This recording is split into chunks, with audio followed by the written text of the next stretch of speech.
Well, I hope everybody's Tuesday is off to a good start. While you're watching this devotion, just remind you to be praying for me and Monisa as we're out in Anaheim, California, attending the Southern Baptist Convention. Pray for our convention and all of our Baptist churches as well.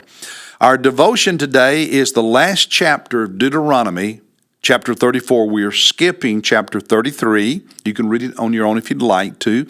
But our reading plan calls for us to be in 34, which is 12 short verses that are very poignant because it describes the death of Moses, and then the last few verses, Joshua being the new leader.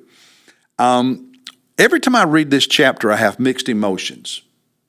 I try to picture the scene, and it's kind of sad. It's also beautiful.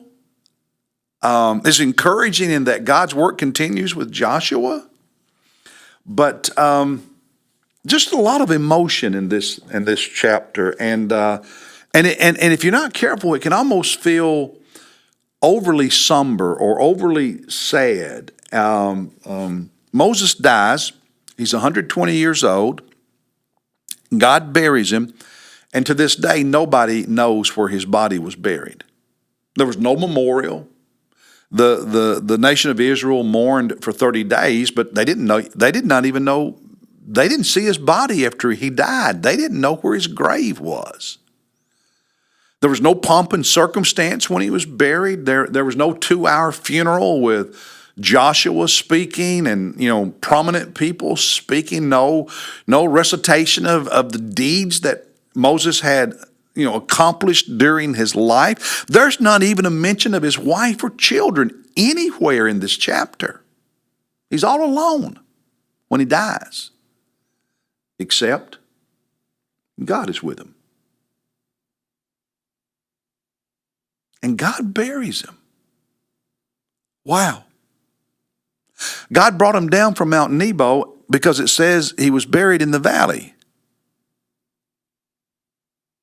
God buried him. And as I got to thinking about it, I thought, Moses' life ended the same way his ministry, his call to ministry started. Back in Exodus,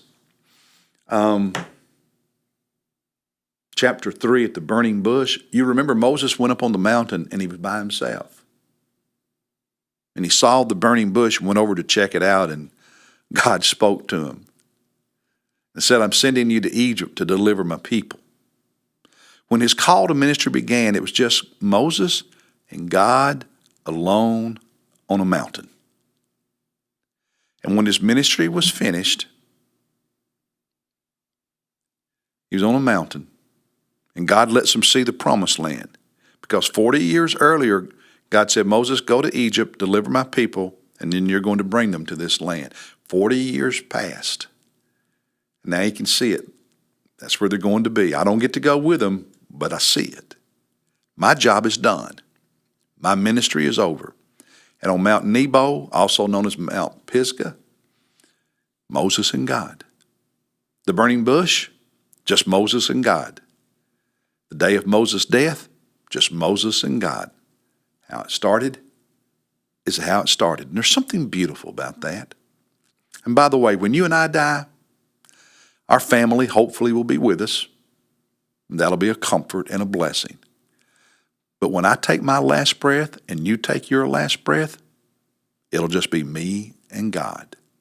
It'll just be you and God. So let's make sure we know him really well before that day comes. Between now and then, do what Moses did. Stay close to God and do the ministry he's given you to do. And don't stop serving Jesus. Don't stop serving Jesus until you die.